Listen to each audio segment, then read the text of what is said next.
Lucky you, you're just in time for What's Hot. This is where we talk about the stories that have us all talking. Today we're joined by Tracy Johnson from Tempo, Milwaukee. Jeff Wagner back with us as well. Some teachers are getting trained to face a school shooter. Many teachers and school staff members in Florida are going to active shooter self-defense workshops, and many parents believe that those workshops should be mandatory for educators. Is it a good idea to train teachers to be able to face a school shooter?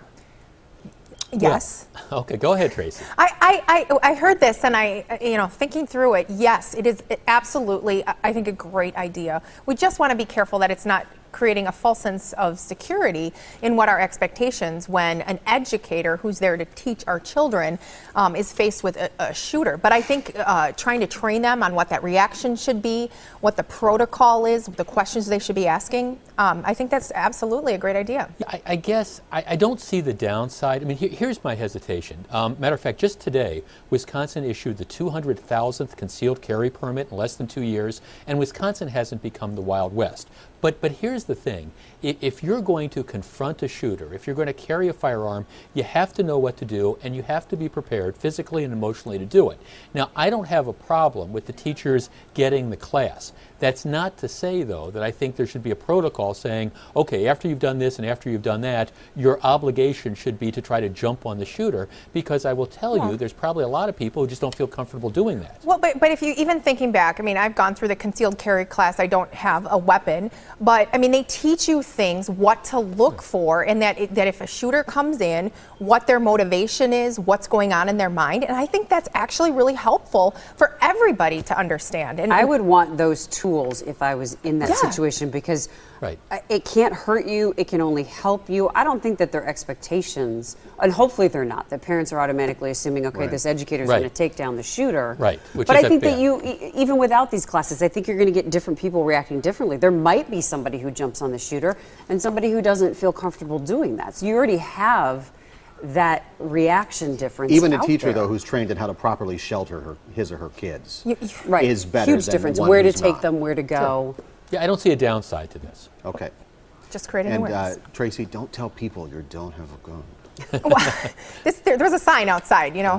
What am I supposed to do? Oh, you don't have the gun with you this moment. Okay. We all take comfort in that. She left it at home clear today. on that. Got it. It's hot in our viewer's choice topic of the day. Again, we have Tracy Johnson here, and as always, Jeff Wagner is in his little box from the newsroom. More and more parents are putting their babies in bed with them, despite the risk. So far this year, 11 children in Milwaukee have died because of co-sleeping. Now there's a push to make it a felony to kill a child by co-sleeping while intoxicated. Is that a good idea? Sure. I mean, here's my frustration. We call it co-sleeping. What it is drunken baby crushing. You know, co-sleeping is a euphemism. The truth is, there's a lot of laws out there now that if you had district attorneys that wanted to aggressively do this, they could go after and find somebody who's drunk or high, who smothers their child and prosecutes them. So they are reluctant to do it. I have no problem with this law. My concern, though, is if district attorneys, again, just choose not to charge it, nothing's going to get accomplished. And that's the frustration. Yeah, you can pass the law, but if the DA's office won't use the law, you're not going to accomplish anything. Here's what I don't understand. Why is it that the woman who left her 3 children home alone and the fire started and they all died, why did she get charged with a felony? Why did she go to prison for 18 years? And these mothers who crush their children walk off scot-free. In neither case was their intent to kill the children. But look at the end result. Yeah, well, let's take another example. I mean, you get yourself blind drunk.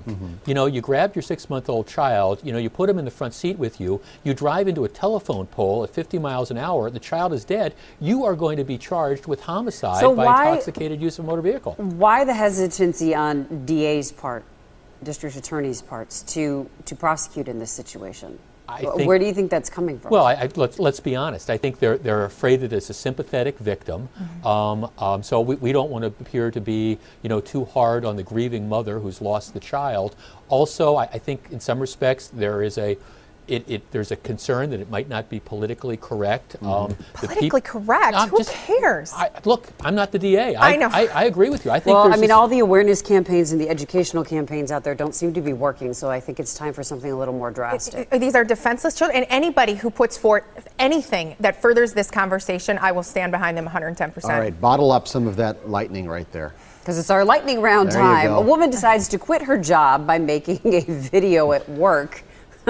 She initially shared the video with her friends and family, but then she made it public on YouTube. She complained her boss only cares about quantity and how many views each video gets. Should you quit your job like this? What a brat. I mean, Kids these days. Kids these days. I mean, do they not understand the consequences? If I were ever hiring It's going to someone, be hard to hire her. Right. Well, good for her. Great. She gets all these YouTube hits. That seems to be what she's concerned about. But good luck finding a job. Because when you Google her as a future employer, this comes up. Good for you. Yeah, I've always been of the opinion that when you're leaving one job, you should try to leave on the best of terms possible. You don't burn the bridges. Who knows? Absolutely. You never know. You know, the people that you meet going up, you might be meeting them going down that ladder or whatever. I think this was an immature thing to do. She's got her 15 minutes of fame, but, you know, it's going to hurt her later on. Yeah, good for her. Great. That's all I can say. I just laugh. I mean, what happens about being grateful for the paycheck that this employer put on your plate? This just infuriates me that these people will jump Well, you know, around. there are a lot of people who need jobs and are probably would be thankful for her spot, and someone else will get it. Someone will get it. She probably deserves it more than this woman does. But Tracy is fired up today. Yes, we're she lucky, is. we're lucky That's she didn't so bring that gun into the frustrating. studio, man. That's very frustrating.